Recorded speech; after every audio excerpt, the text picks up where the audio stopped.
Alright, boom, what's happening? What's going on? What it do? It's Young and 21 out here with another closet story, everybody. Now, I'm gonna keep it a buck. I really appreciate that the fact that you guys was really actually having to watch that last story that I put out there. I didn't actually think over 100 people was really gonna watch it, and I know that's not really a big deal, like content creator wise, but like in my opinion, I consider it a very, very supportive matter with y'all having to watch 10 minutes of me speaking about something that really happened in my life. I just consider it to be really cool, bro, and I appreciate that for real. There's gonna be a part 2 that I'm gonna put out there because someone actually wanted me to put a part 2. I don't know if I want to do it yet, but I gotta find a way how to make the story appropriate enough to where I can post it on YouTube.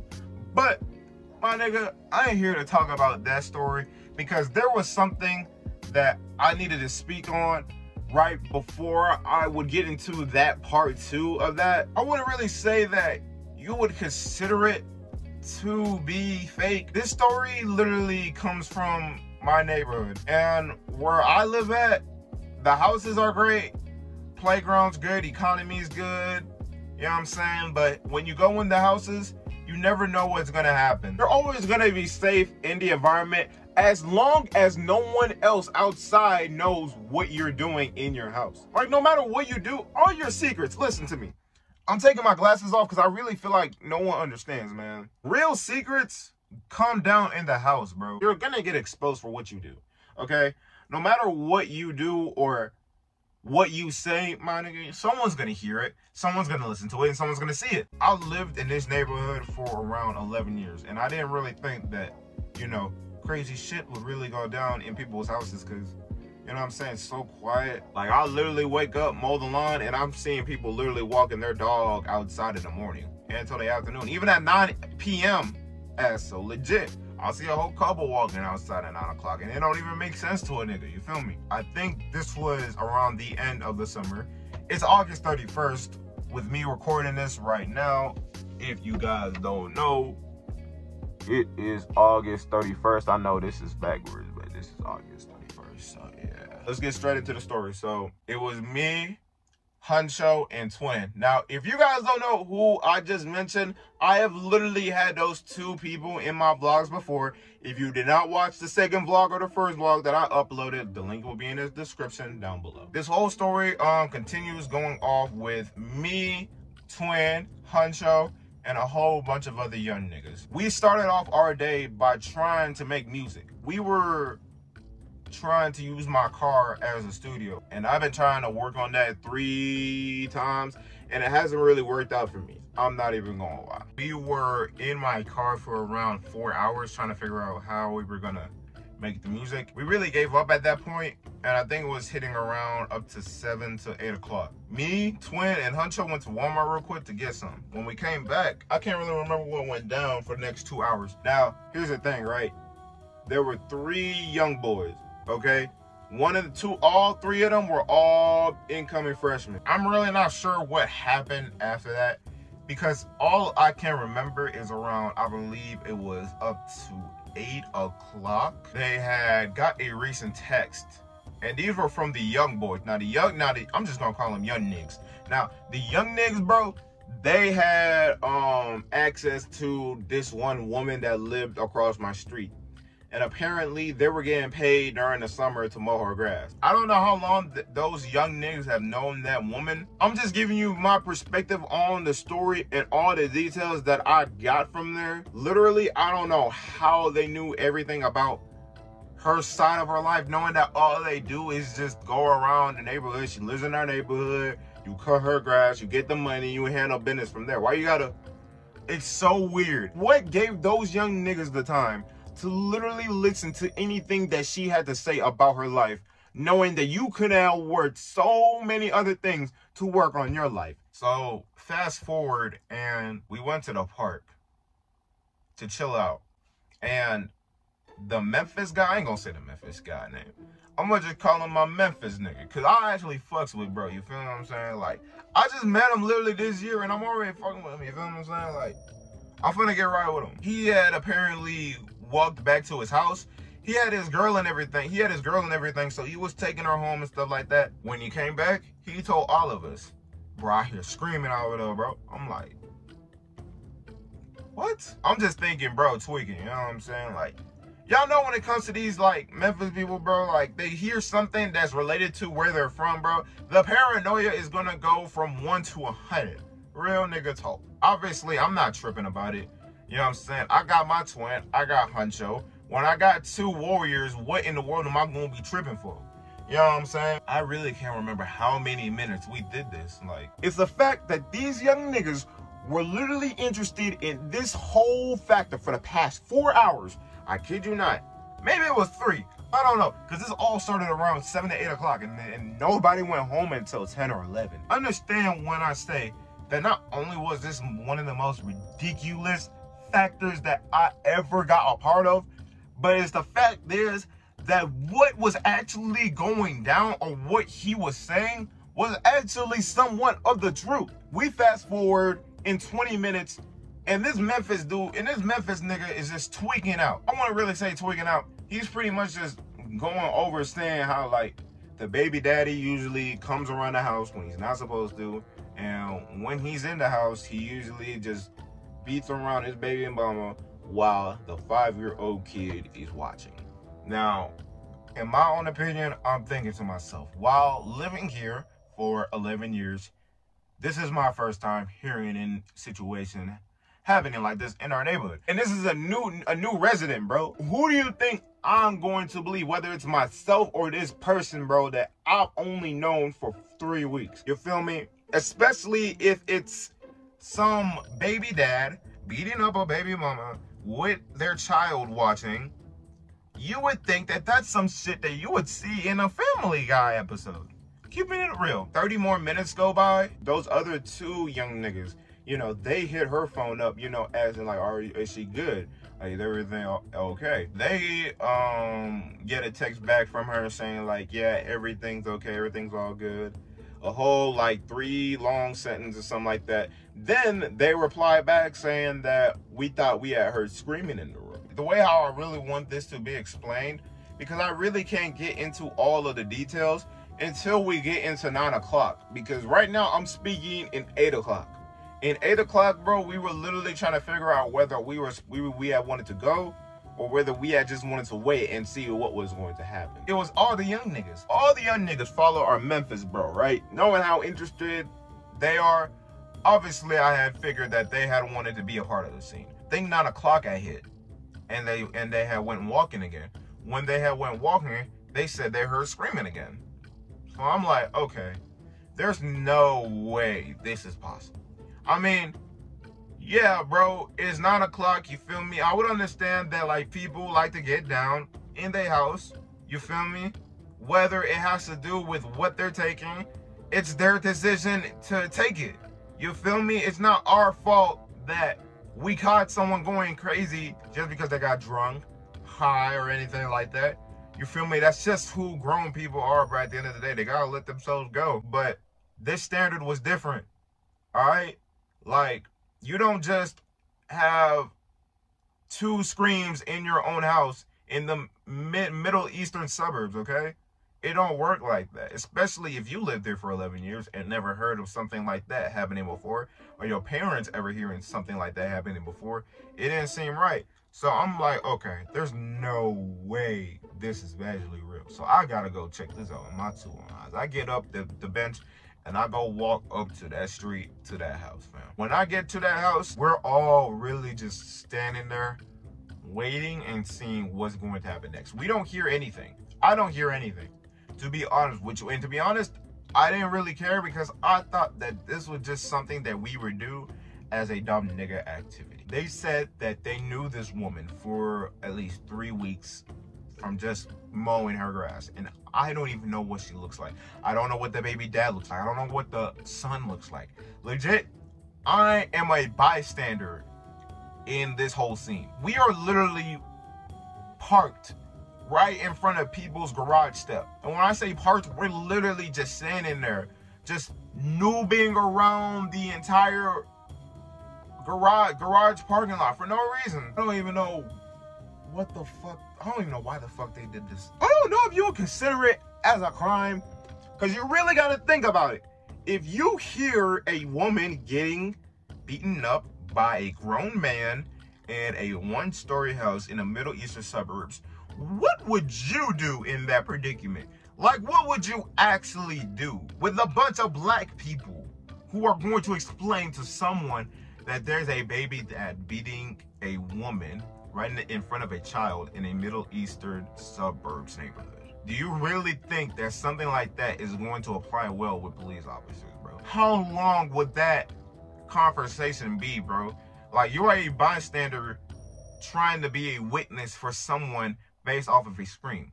So guess what these niggas do, right? I really don't know what the hell happened. Whether they heard a scream or something, I think they say they did, because they all started running into the side of their house. And the way how our houses work is that they're connected within the gates of our backyards. So they jumped over the gate, I think, or maybe it was open, something like that. Their house looked pretty fucked up with the doors or something like that, and they were able to get into the back door. They actually kicked the back door. I'm not gonna say who kicked the back door, you know what I'm saying? I didn't hear them kick the back door. Keeping it a buck with you, I really did not hear a single thing, because the moment I saw them walk to the side of the house, I'm pretty much kind of stepping myself back. Just keeping it real, bro. Like, I ain't no pussy when it comes to, like, you know what I'm saying, figuring out a mystery or something like that, let alone something that ain't nothing to do with me. But I'm being a smart ass dude, bro. Like, I have nothing to do with that house, with those people. So why am I getting involved with it? I'm gonna watch it, but I'm not gonna get involved in it. I'm just keeping it real like that. You know what I'm saying? I'm like that for real. And I stand on that. Real talk. I have no reason to be a part of something that I don't even know about. They come back, okay, after they kick the door. The young niggas, they got a text. Now, I really don't know what the hell she was talking about. You guys need to understand where I'm coming from in this story. We literally started off our day. Let me tell you how our day started off right here. Because, I kid you not, bro, this is some real life young nigga activity. I was mowing the lawn this morning, and it was the Memphis dude and the two young niggas. He said that he had wanted to rap today. So I'm like, bet then. I'm going to set up my studio equipment in the car, and we're finna get active. Now, as we're trying to figure out how to connect Wi-Fi and how to set up the mic and how to find an app, I'm literally doing all this stuff just to literally get this whole setup on track, bro. We're doing that for 4 hours, up to 3 o'clock to 7 o'clock. That's the part to where we're pretty much just sitting down, not doing shit. And these young niggas get interested off of a man beating up his baby mama in front of a 5-year-old child. You feel me? Now, understand what I just said.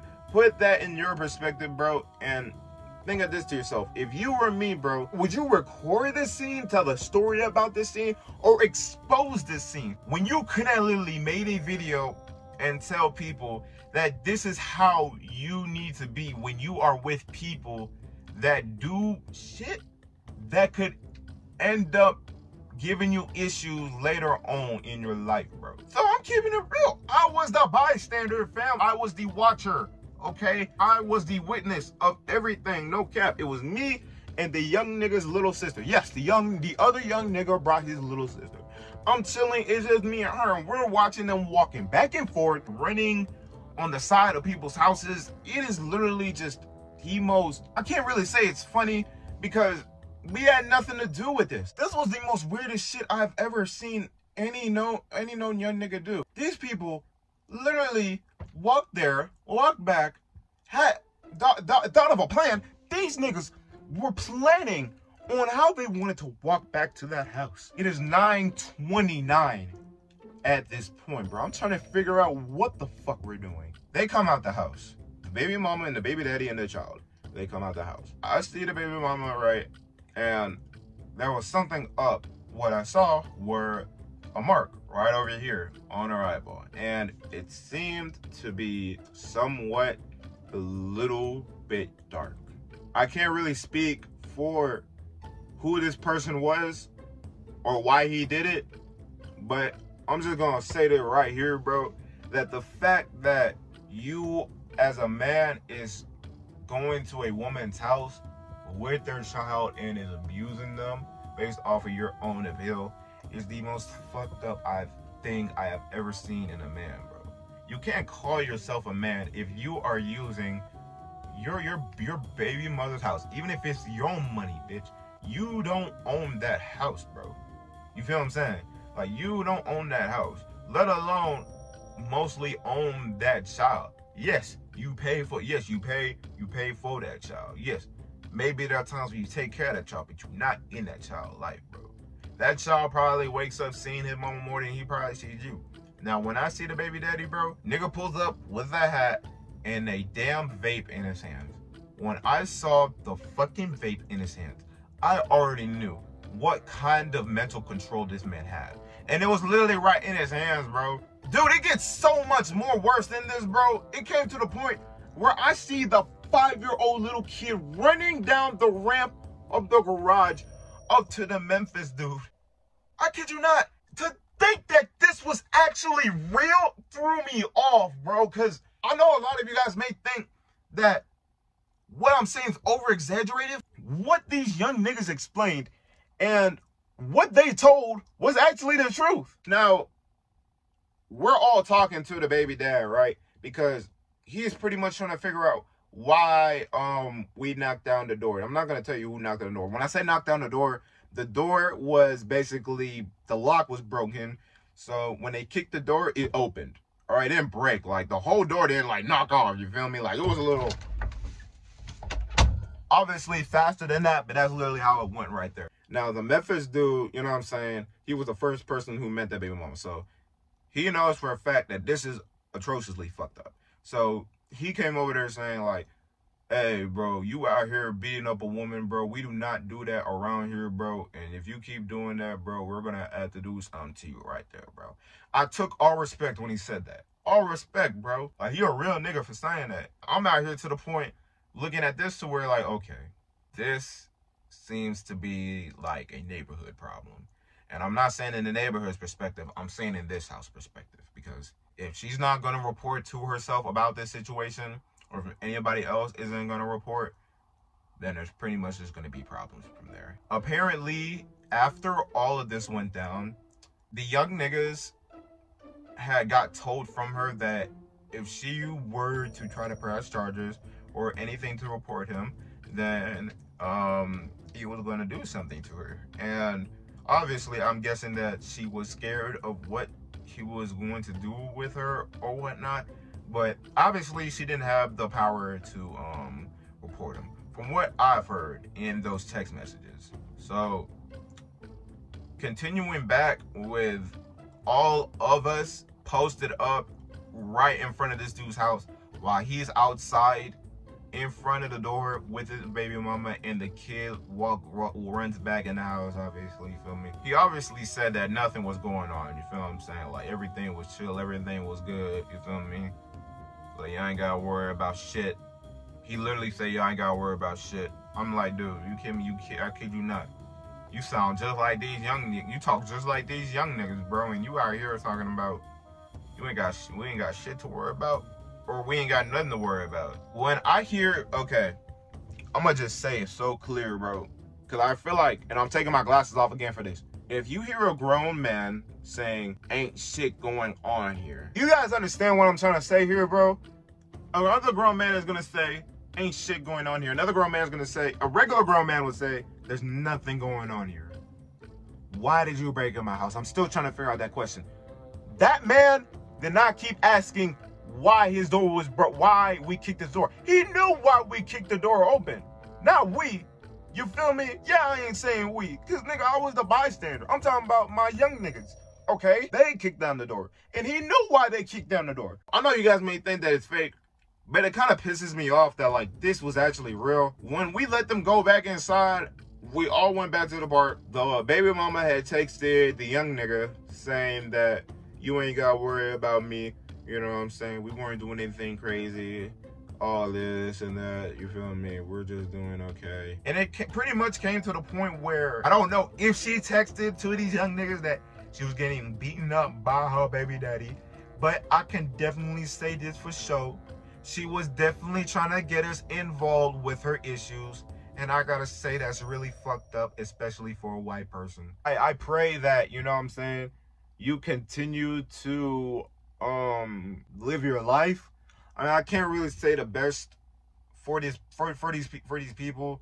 I mean, God bless the child, obviously. But at the end of the day, bro, we gotta move on, continue working our jobs, 8 o'clock, 5 o'clock, and then we just gonna get fucked up and turn up and repeat the day from there. That's how we do it, baby, in Texas, you hear me? The one thing that I learned about this whole situation is that when you try to involve yourself in situations that have nothing to do with you, even though you live in a neighborhood, you have to think. Either you report this, or you expose this, or you put the story in your perspective. And that is what I did in this video. I ain't gonna be having nobody saying, why'd you say that I did this? I didn't say no one did shit. I said it was a young nigga, a Memphis nigga, the young nigga's younger sister, and me, my twin, and Huncho. And that's it, bro. I ain't snitched on nobody. I ain't said nothing wrong, bro. I did this whole story like a Vlad TV interview. I feel like you guys are seeing this as like a make-believe story, but I feel like if I show you guys the house, then maybe you might understand my perspective. If that is, I find the house. So what we're gonna do is I'm gonna show you guys where we were at. I'm gonna show you guys the scene. All right, bro. So I'm outside right now, but that house right there, or either this house right here. This is where we was at right here, fam. The entire time, we were standing either right over there at that mailbox. The baby dad came walking out with their child right over here. Notice how the grass is extremely high up, and this grass isn't. I mean, you can obviously tell, like, you know what I mean? This was the place where they mowed the grass in. I didn't really realize or know what house it was at first, because when I came over here, like I said, I don't remember what happened. I just remember the baby dad and the baby mama walking out the house with their child. But I really want you guys to know, like, where I'm at right here, these houses, all these houses, every single house that I'm pointing at right here, someone's either getting fucked, someone's getting raped, someone's doing coke, someone is literally doing the most worst things in this house. But that's really all I have to say. And that is the end of the closet story, man. I'm gonna see y'all, I don't know when, but I do know for a fact that I will be coming back with a part 2 of a closet story. You feel me? I'm glad y'all watched the last closet story. Skits, everything obviously coming on the way. Big 4-3, get on your knees, go to sleep.